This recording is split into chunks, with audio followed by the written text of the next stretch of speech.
నమస్తే, నేను Rafi.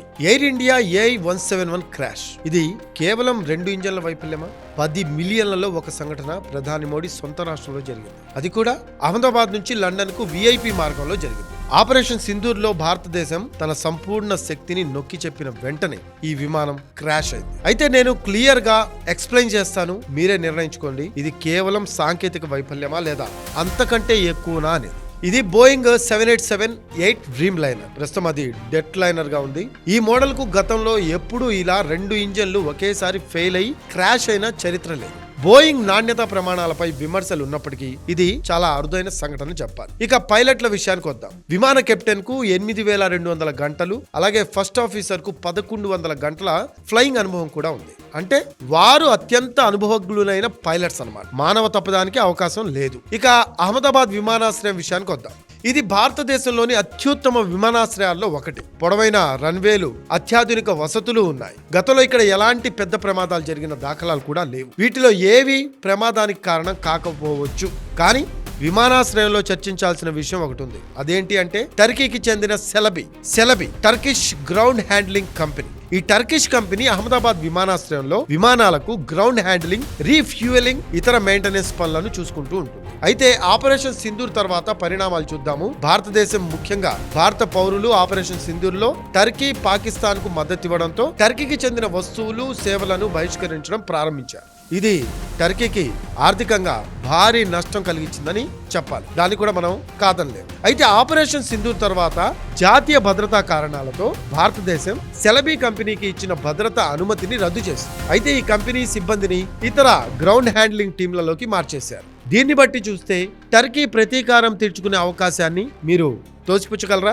Yes, air India ఖ్యాతి తగ్గితే ఎవరు లబ్ధి పొందుతారు అనే క్వశ్చన్ రేజ్ అవుతోంది. టాటా గ్రూప్ ఎయిర్ ఇండియాను కొనుగోలు చేసినప్పటి నుంచి అది వేగంగా వృద్ధి చెందుతోంది. భారతదేశం నుంచి లాంగ్ హాల్ విమాన సేవలు అందిస్తున్న ఏకైక సంస్థ ఎయిర్ ఇండియా. ఒకవేళ ఎయిర్ ఇండియా ప్రతిష్ట, వ్యాపారం దెబ్బతింటే Turkish airlines, Qatar Airways, Etihad, Emirates వంటి విమానయాన సంస్థలు ఏడాదికి $5 బిలియన్ అదనపు వ్యాపారాన్ని పొందే అవకాశం ఉంది. ఆపరేషన్ సింధూర్ తర్వాత ఇండిగో ఎయిర్లైన్స్ భారతీయ ప్రయాణికులను 83 నగరాల నుంచి టర్కిష్ ఎయిర్లైన్స్ కు కనెక్ట్ చేసే సర్వీసులు కూడా ఆగిపోయాయి. భారతీయ పర్యాటకులు కూడా టర్కీ సందర్శనను బహిష్కరిస్తున్నారు. సరే, ఇవన్నీ కాదు, ముఖ్యంగా టర్కీకి ప్రతీకారం తీర్చుకోవడానికి గల కారణాలు ఇప్పుడు ఒకసారి చూద్దాం. టర్కీ అధ్యక్షుడు ఎర్డోగాన్ కుమార్తె కంపెనీకి చెందిన సెలబీ తమ కాంట్రాక్ట్ ను కోల్పోయింది. భారతీయ పర్యాటకులు, వ్యాపారులు టర్కీని బహిష్కరిస్తూ ఉన్నారు. ఆపరేషన్ సింధూర్ లో భారతదేశం టర్కీ డ్రోన్లు, పైలట్లను కూల్చివేసింది. ఈ కారణాలు చాలవంటారా? ఒక దేశ నాయకుడి స్వస్థలంపై ముఖ్యమైన మార్గంలో దాడి చేయడం ద్వారా ప్రతీకారం తీర్చుకోవడానికి ఇంతకంటే మంచి మార్గం ఏముంటుంది?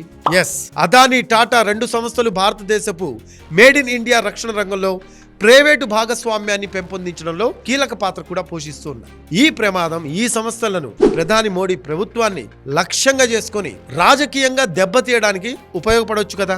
మీరిప్పటికే రాజీనామాలు, అదానీ, టాటా, మోడీలపై నెగిటివ్ పోస్టులను కూడా సోషల్ మీడియాలో చూసే ఉంటారు కదా.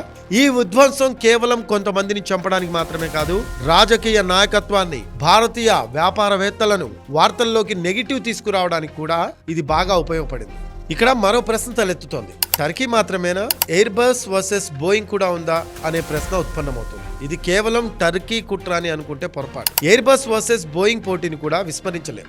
ఎందుకంటే భారత్, అమెరికా మధ్య పెద్ద వాణిజ్య ఒప్పందం కుదిరే ప్రక్రియలో ఉంది. భారతీయ విమానయాన సంస్థలు, ముఖ్యంగా టాటా, రాబోయే సంవత్సరాల్లో భారీ సంఖ్యలో విమానాలను కొనుగోలు చేయాలని చూస్తూ ఉంది. రాఫెల్ యుద్ధ విమానాల సోర్స్ కోడ్ వివాదం తర్వాత కొంత ఉద్రిక్తత ఉంది. ఇది వాణిజ్య విమానాల కొనుగోళ్లపై కూడా ప్రభావం చూపే అవకాశం కనిపిస్తూ ఉంది. ఈ ఓవరాల్ ఇష్యూని చూస్తే భారతదేశం ఒక కొత్త ప్రపంచ శక్తిగా ఎదుగుతోంది. ఇది ఇప్పటికే ఉన్న ప్రపంచ శక్తులకు మింగుడు పడని విషయంగా తెలుస్తోంది.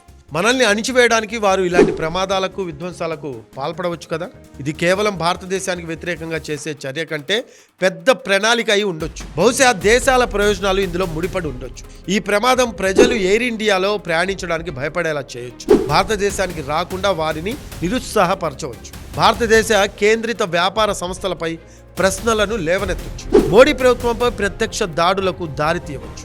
ఈ మధ్య కాలంలో ఇన్ని రైలు ప్రమాదాలు, భారత ఓడరేవుల వద్ద 2 నౌకలు మునిగిపోవడం, ఇప్పుడు ఈ విమాన ప్రమాదం, ఇవన్నీ కేవలం యాదృచ్ఛికమే అంటారా? బయటి శక్తుల వల్ల జరిగిన విషయాలను బ్లాక్ బాక్స్ చెప్పగలదా? చెప్పలేదు కదా. మరి మతలబేంటి? మీరేమనుకుంటున్నారు? ఇది కేవలం ప్రమాదమా లేక పెద్ద కుట్రలో భాగమా? మీ అభిప్రాయాన్ని కామెంట్లో తెలియజేయండి. This is Rafi. నమస్తే.